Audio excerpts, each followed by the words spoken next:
Hey guys, welcome back to my channel. If you are new, my name's Andrea and I film videos all about cruelty-free beauty products. Today I'm filming a video that I think is really fun. I was actually reading my comments this morning and Felicia left me a video request to film this video today. I think I actually saw Emily Noel and Jessica Braun film videos very similar to this, maybe like back in the spring or the beginning of the summer, and I made a mental note to film my version of the video and I never got around to it. So thank you so much to Felicia for the video idea, and I will link Emily and Jessica's videos in the description box below because they are two of my favorite people here on YouTube.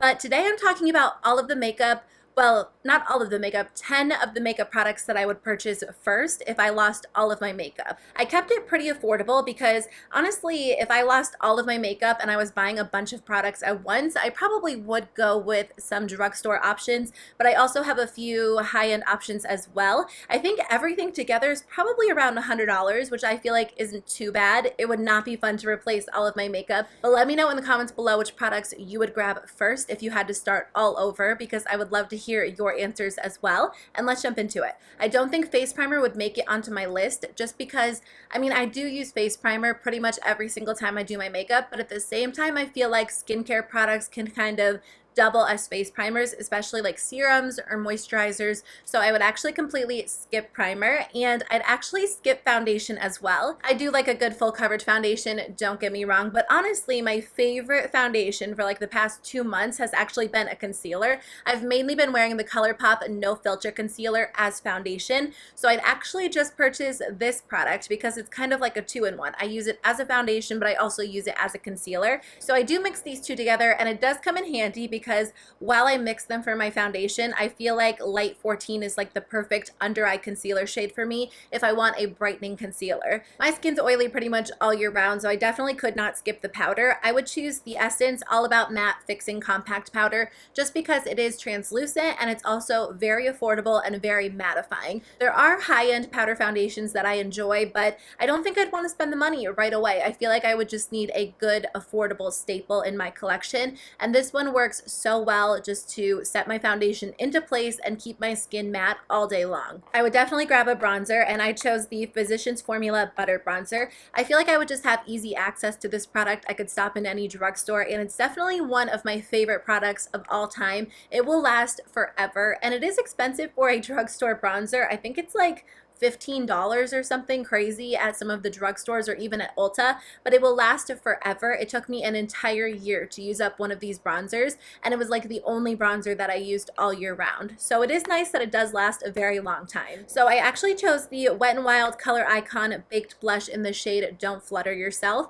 I love this blush so much, and I feel like it goes with all different makeup looks. It is a very, very glowy blush. It's basically like a blush highlighter hybrid, but it looks so pretty on the cheeks. It just gives you a really natural flush, and you can use it without highlighter because it does have that glowy effect, which is really nice. I kind of feel like maybe I would choose the Hourglass blush in the shade Mood Exposure, but I don't know. I feel like I would just wear this one more than I would wear the Hourglass one. I like the Hourglass one, but this one is just so beautiful. So I think I'd have to grab it, especially because it is limited edition and I don't want to be without it. Okay, the first high-end product that I would spend my money on if I was repurchasing products would be the BECCA Shimmering Skin Perfector in the shade Opal.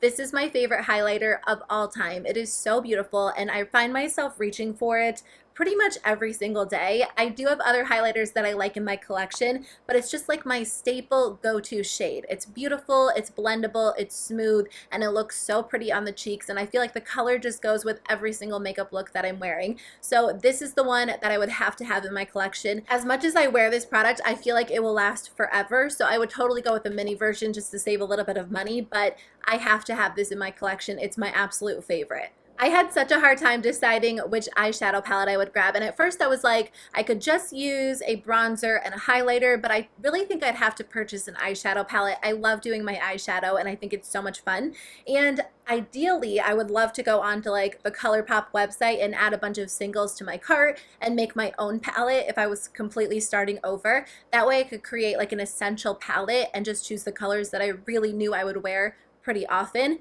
but I feel like that would add up, and I would just probably go with the palette like a pre-made palette just to make things a little bit easier. And the palette that I would choose would actually be their Fame palette. This is a somewhat new addition to their website, and I don't know, like I feel like a lot of people think this is the most boring palette in the entire world, but it's so beautiful on the eyes. Like all of the colors just look so different on the eyes, and I know that's hard to believe when you look at it, but there's just something about this palette that I cannot get enough of.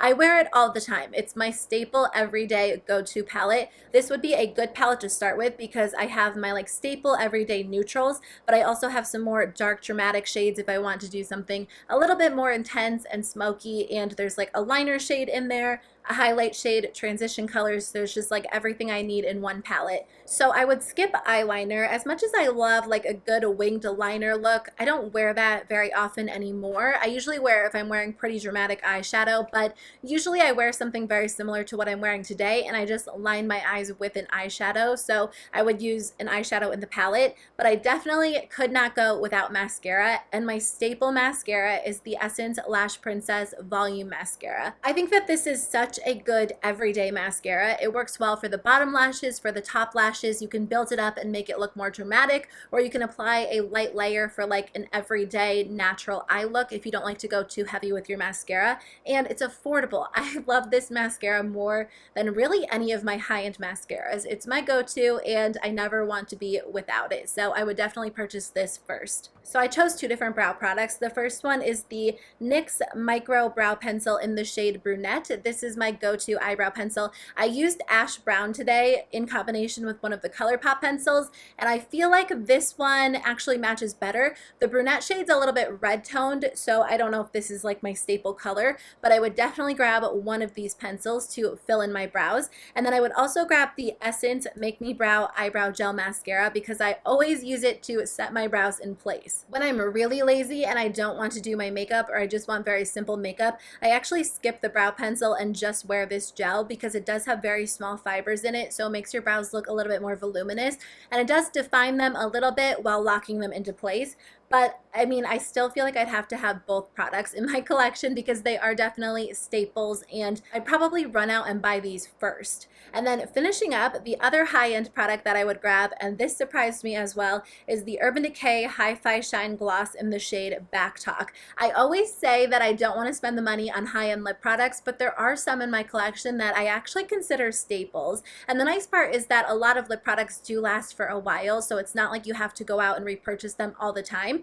But if I lost all of my makeup products, this would be one of the products that I would miss the most. I'd probably buy a couple of the other shades as well, but again, I'm keeping it to 10 products. I just think this is a good staple color. You can wear it on its own, you can wear it under lipstick with a lip liner, but it's just a good formula. It's very comfortable, very glossy. It makes your lips look just like cushiony and beautiful and plump, and I love it. So I'd have to have it in my collection as well. Okay guys, those are the 10 makeup products that I would go out and buy if I lost all of my makeup or I was starting completely over. I hope you guys enjoyed this video. I had fun filming it, but I would love to hear your answers. So please let me know in the comments below which products you would grab if you lost all of your products and you had to start completely over. And I hope you guys have a great day, and I'll see you in my next video. Bye.